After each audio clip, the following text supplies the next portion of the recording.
पिछले पार्ट के लास्ट में हमने देखा था कि योजिन सियोंगचुंग के स्पून को पानी में फेंक देती है जब वो कहता है कि वो स्पून नहीं यूज करना चाहता। ये देखकर सियोंग उस पे चिल्लाने लगता है कि ये तुमने क्या कर दिया। तो योजिन हंसती है और कहती है तो मतलब तुमने झूठ बोला कि तुम ली सियोंगचुंग बनकर रहना चाहते हो, तुम त्योंग बनना चाहते हो। फिर योजिन कहती है कि चिंता मत करो, मैंने जो फेंका वो नकली था, असली गोल्डन स्पून को तो मैंने सेफ रखा हुआ है। इधर त्योंग और जूही योजिन के कमरे में गोल्डन स्पून देखकर बहुत सरप्राइज थे। त्योंग कहता है कि सियोंगचुंग भी ऐसी स्पून अपने पास रखता है, गोल्डन स्पून अपने पास रखना कोई ट्रेंड है क्या। दोनों बात ही कर रहे थे, तभी सियोंगचुंग की मॉम अंदर घुसती है सफाई करते हुए। त्योंग पूछता है आप यहाँ काम करती हो, तो वो कुछ नहीं बोलती। अब इधर हम सियोंगचुंग को देखते हैं जो योजिन से पूछ रहा था कि तुम ये सब क्यों कर रही हो, तुम्हें ये सब से क्या हासिल होगा। तो योजिन कहती है कि वो चाहती है कि वो त्योंग बन जाए और बाद में उससे शादी कर ले ताकि उसे दोशिन ग्रुप मिल जाए। सियोंग कहता है कि अगर मैं त्योंग बन भी जाऊँ तो ये जरूरी थोड़ी है कि मैं तुमसे ही शादी करूँगा। तो योजिन कहती है कि तुम्हारे पास कोई ऑप्शन नहीं होगा मुझे चूज करने के अलावा, और वहाँ से चली जाती है। योजिन के डैड त्योंग के स्वागत के लिए तरह तरह के डिशेस बनवा रहे थे और इस दौरान सियोंगचुंग के पेरेंट्स से बहुत रूडली बात कर रहे थे और डांट रहे थे कि ये तुम लोग कैसा खाना बना रहे हो। तो त्योंग टेस्ट करता है और कहता है कि खाना बहुत मस्त बना है।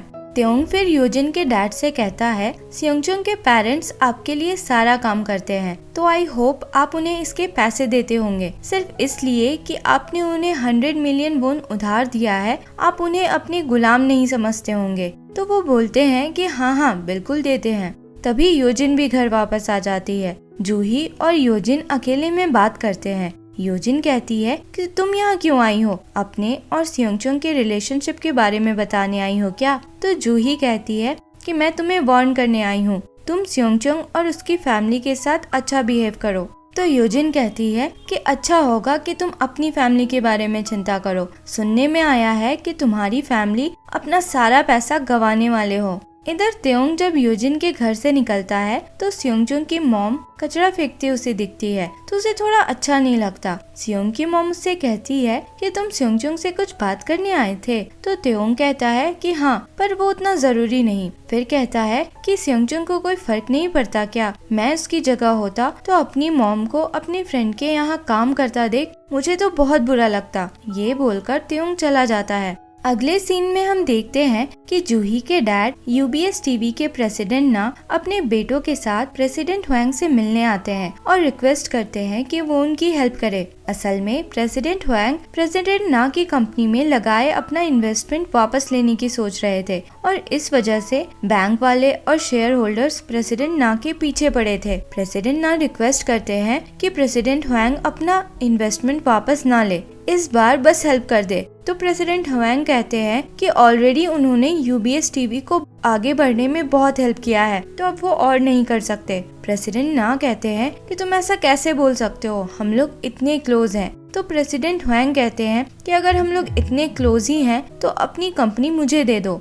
ये सुनकर प्रेसिडेंट ना एकदम गुस्से में आ जाते हैं और कहते हैं कि 6 साल पहले त्योंग के लिए मैंने जो कुछ भी किया था वो सब तुम लगता है भूल गए। दोनों थोड़ा और बहस करते हैं और प्रेसिडेंट हुआंग त्योंग और जूही के एंगेजमेंट को भी तोड़ देते हैं। अगले सीन में हम जूही को देखते हैं जो अपने डैड की कंपनी के बारे में ही देख रही थी। तभी उसके डैड अंदर आते हैं जो कि पूरे ड्रंक थे। वो कहते हैं कि जूही, मैंने त्योंग से तुम्हारा एंगेजमेंट तोड़ दिया है जैसा कि तुम चाहती थी, और चिंता मत करो, मैं तुम्हारे लिए बहुत अच्छा लड़का ढूंढूंगा जो तुम्हारा बहुत ध्यान रखेगा। दूसरी तरफ हम सियोंगचुंग के पेरेंट्स को देखते हैं जो अपने लिविंग कंडीशंस की वजह से बहुत एम्बैरेस्ड और दुखी थे। उन्हें लग रहा था कि क्योंकि उनके पास पैसे नहीं है उसकी सजा उनके बच्चों को भी मिल रही है। वो लोग यही बात करके बहुत रो रहे थे। उन्हें पता नहीं चलता पर सियोंगचुंग बाहर से उनकी सारी बातें सुन लेता है। अगले सीन में सियोंगचुंग देखता है कि योजिन अपने डैड के साथ बाहर जा रही है, तो वो भागकर उसके रूम जाता है और हर तरफ अपना गोल्डन स्पून ढूंढने लग जाता है। वो ढूंढ ही रहा था तभी योजिन अंदर आ जाती है।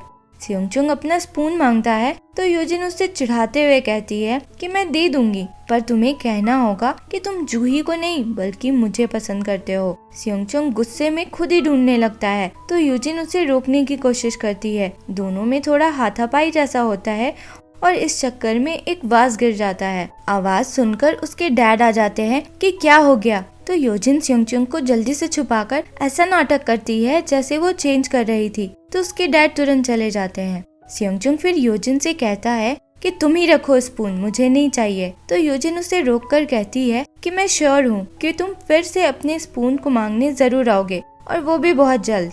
स्योंगचुंग घर पे था, तभी उसे किसी दोस्त का कॉल आता है जो उसे बताता है कि जूही के डैड की कंपनी UBS TV लॉस की वजह से बहुत बड़े क्राइसिस में है। अगले दिन स्योंगचुंग जूही से मिलता है और दोनों पूरा दिन साथ बिताते हैं, घूमते फिरते हैं, गेम्स खेलते हैं और बहुत एंजॉय करते हैं। जूही फिर उसे एक चर्च लेकर आती है और बताती है कि उसे यहाँ बहुत पीसफुल लगता है। स्योंगचुंग कहता है कि मुझे पता है तुम और तुम्हारी फैमिली बहुत बुरे समय से गुजर रहे हो, पर तुम्हें डरने की जरूरत नहीं क्योंकि मैं हमेशा तुम्हारा साथ दूंगा।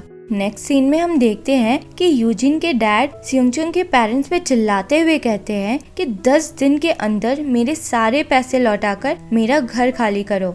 फिर वो बाहर आकर यूजिन से बात करने लगते हैं और हमें पता चलता है कि वो यूजिन के कहने पे ही स्योंगचुंग की फैमिली को घर से निकालना चाहते हैं। वो बोलते हैं कि ऐसे भी गरीब लोगों से दूर ही रहना चाहिए। पहले तुम्हारी वो दोस्त नारा यहीं रहती थी जो चोरी किया करती थी। यूजिन कहती है और बस उसके लिए आपने उसे घर से निकाल दिया जिसकी वजह से उसकी डेथ हो गई।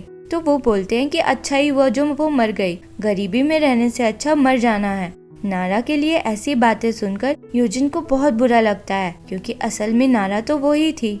यूजिन फिर अपने कमरे में जाकर स्योंगचुंग के गोल्डन स्पून को अपने लॉकर में रख देती है। डिनर के टाइम स्योंगचुंग की फैमिली यही डिस्कस कर रहे थे कि 100 मिलियन कैसे चुकाया जाए। 30 मिलियन था उनके पास, पर बाकी के 70 मिलियन कहां से लाए। स्योंगचुंग बहुत सारे पार्ट टाइम जॉब्स कर रहा था, पर उसके कैलकुलेशन के हिसाब से 100 मिलियन जमा करने में उन्हें सालों लग जाएंगे और उन्हें ये काम 10 दिन में करना था। इसलिए स्योंगचुंग अपने पैसों को शेयर्स में इन्वेस्ट कर रहा था। इधर तेओंग दौड़कर आकर अपने डैड से पूछता है कि उन्होंने उसका जूही से एंगेजमेंट क्यों तोड़ दिया। उसके डैड उसे समझाते हैं कि पहले तुम्हारे एंगेजमेंट से तुम्हें प्रॉफिट मिल रहा था, पर अब जब उनकी कंपनी डूब रही है तुम्हें प्रॉफिट तो छोड़ो नुकसान सहना पड़ जाएगा, इसलिए ये एंगेजमेंट तोड़ देना सही है। इस पे तेओंग कहता है कि वो जूही को नहीं छोड़ सकता क्योंकि वो उससे बहुत प्यार करता है। तेओंग के स्टेप मॉम और अंकल दूर से ये सब देख रहे थे और फिर उसके स्टेप मॉम अपने भाई को समझाती है कि ये अच्छा मौका है, तुम प्रेसिडेंट हुएंग का विश्वास जीतो। कार में जाते हुए तेओंग जूही की स्केच बना रहा था, तभी उसे अपने डैड की बात याद आती है कि तुम जूही से शादी नहीं कर सकते, तो वो स्केच को खराब कर देता है। पर वो रेड मार्क देखकर उसे US में हुई इंसिडेंट के फ्लैशबैक दिखने लगते हैं और वो पैनिक करने लगता है। ये देखकर मुन की गाड़ी साइड में ले जाकर रोकता है। इधर मिस्टर च्योंग अपना कॉमिक्स लेकर पब्लिशर के पास आए थे, पर पब्लिशर को ज्यादा सेक्सुअल कंटेंट चाहिए था। वो करना तो नहीं चाहते थे, पर फिर पैसों की वजह से मान जाते हैं। स्योंगचुंग की मॉम यूजिन के डैड से मिलकर रिक्वेस्ट करती है कि वो उन लोगों को थोड़ा समय और दे दे पैसों का जुगाड़ करने के लिए। यूजिन के डैड स्योंग की मॉम से इन्फैचुएटेड थे और उन्हें जब ये समझ आता है तो वो वहाँ से भागने लग जाती है। यूजिन के डैड भी पीछे से भागते आते हैं और कहते हैं कि मैं तुम्हारे लिए पागल हूँ, तुम बस मेरे साथ एक दिन रह लो, मैं तुम्हें 100 मिलियन वोन तो दूंगा ही, साथ में एक अपार्टमेंट भी दूंगा। स्योंग की मॉम उन्हें झटक देती है और कहती है कि वो 100 बिलियन वोन भी देंगे तो भी वो नहीं रहेगी। इधर स्योंगचुंग जब लौट रहा था तो रास्ते में उसे एक होमलेस औरत दिखती है। उसके कंडीशन पे दया खाके स्योंग उसे कुछ पैसे दे देता है। ये वही औरत थी जो अपना गोल्डन स्पून के लिए ग्रैनी को ढूंढती फिरती थी। स्योंगचुंग घर के पास पहुंचता है तो देखता है कि यूजिन के डैड उसकी मॉम के साथ मिसबिहेव कर रहे थे। उससे रहा नहीं जाता और वो उन्हें मारने जाने लगता है, पर यूजिन उसे रोक लेती है और कहती है कि उन्हें तभी मारो जब तुम्हारे पास उन्हें कंपनसेट करने के लिए पैसे हो। अगले सीन में हम स्योंगचुंग को देखते हैं जो अकेला बैठा ड्रिंक कर रहा था और खुद की सिचुएशन पे हंस रहा था। वो सोच रहा था कि अगर वो फिर से तेओंग बनता है तो बहुत कुछ पहले से अलग करेगा। वो सोच ही रहा था कि अचानक से वो ग्रैनी उसके सामने आ जाती है। ग्रैनी बोलती है कि अगर तुम फिर से त्योंग बनना चाहते हो तो अपना गोल्डन स्पून यूज कर लो। इतना बोलकर वो फिर से गायब हो जाती है। स्योंगचुंग को रियलाइज होता है कि ये बस उसका वहम था। दूसरी तरफ त्योंग यूएस में हुए इंसिडेंट के बारे में पता करने की कोशिश कर रहा था। मुनकी के आने पे वो कहता है कि उसकी कुछ मेमोरीज वापस आई है, पर अजीब बात है कि उस इंसिडेंट से रिलेटेड एक भी आर्टिकल उसे नहीं मिला। मुनकी कहता है कि प्रेसिडेंट हुएंग ने उससे रिलेटेड सारी आर्टिकल्स डिलीट करवा दी थी, पर एक इंसान है जिसके पास ये इन्फॉर्मेशन मिल सकती है। वो त्योंग की स्टेप मॉम थी और जब वो अपने रूम से बाहर जाती है तो त्योंग मुनकी की मदद से चुपके से उसके रूम में घुस जाता है और हर तरफ आर्टिकल्स ढूंढने लग जाता है। पहले तो उसे नहीं मिल रहा था, पर फिर मिल जाता है। पेपर क्लिप में त्योंग देखता है कि जिस स्कूल में वो यूएस में पढ़ता था वहाँ मास शूटिंग हुई थी और उसके बाद जो सस्पेक्ट था उसने सुसाइड कर लिया था। पर त्योंग को ऐसा याद है कि सस्पेक्ट को किसी ने गोली मारी थी। उस पेपर क्लिप में रिपोर्टर का नाम भी था, तो त्योंग मुनकी से उस रिपोर्टर को ढूंढने के लिए बोलता है। नेक्स्ट सीन में हम देखते हैं कि स्योंगचुंग के दोस्त एकदम हड़बड़ी में उसके पास आते हैं और उसे बताते हैं कि जिन शेयर्स में उसने इन्वेस्ट किया था वो डूब चुके हैं। ये सुनकर स्योंगचुंग घबरा जाता है और एकदम जल्दी जल्दी वहाँ से निकलता है और भागते हुए कहीं जाने लगता है। भागकर आकर स्योंगचुंग घर पहुंचता है। घर पे वो अपने अकाउंट में लॉगिन करके चेक करता है तो उसके सारे पैसे डूब चुके थे। अपनी सिचुएशन पे स्योंगचुंग बहुत फ्रस्ट्रेट होता है। यूजिन के डैड स्योंगचुंग की फैमिली को घर से निकाल देते हैं। वो चारों अब अलग अलग जगह रहने वाले थे। सुनगा अपने कोवर्कर के साथ, स्योंग अपने एक दोस्त के यहाँ, स्योंग की मॉम अपने रेस्टोरेंट में जहाँ वो काम करती थी और उसके डैड अपने किसी दूर के रिश्तेदार के यहाँ। अगले सीन में हम यूजिन को देखते हैं जो अपने कुछ दोस्तों के साथ बाहर थी। तभी वहाँ स्योंगचुंग आ जाता है जो कि बहुत गुस्से में था और चिल्ला के कहता है कि मुझे मेरा गोल्डन स्पून वापस करो। दूसरी तरफ ना जूही का भाई उसके कंपनी शेयर्स त्योंग के अंकल को बेचने की बात कर रहा था। दोनों के इस डील के बारे में ना तो प्रेसिडेंट हुएंग और ना प्रेसिडेंट ना को उस समय तक कुछ पता था।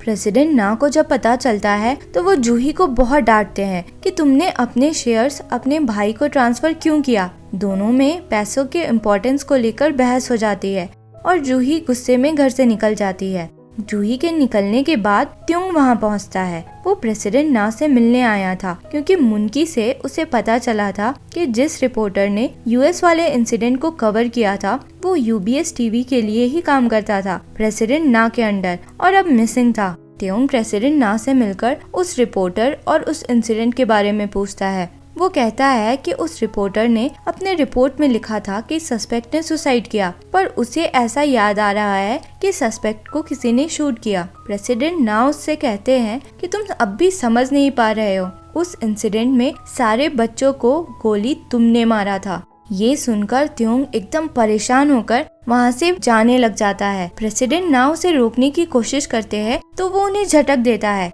और चिल्ला कर कहता है कि आप मेरे डैड से नफरत करते हैं, इसलिए मेरे बारे में झूठ बोल रहे हो। मैंने किसी का मर्डर नहीं किया। प्रेसिडेंट ना इसके बाद उसको कुछ ऐसा बताते हैं जिसे सुनकर त्योंग वहाँ से गिरता पड़ता भाग निकलता है। दूसरी तरफ हम स्योंगचुंग और जूही को देखते हैं जो उसी चर्च में मिले थे जहाँ जूही जाया करती थी। दोनों ही परेशान थे। जूही ने अपने हिस्से के सारे शेयर्स अपने भाई को दे दिया था और स्योंगचुंग के सारे पैसे डूब गए थे। स्योंगचुंग ने अब डिसाइड कर ही लिया था कि वो त्योंग बनेगा और कहता है कि मैं बस यही प्रे कर रहा हूँ कि जब मैं बिल्कुल अलग इंसान बन जाऊँ तब भी तुम मुझे पहचान लो। और फिर वो जूही को किस कर लेता है।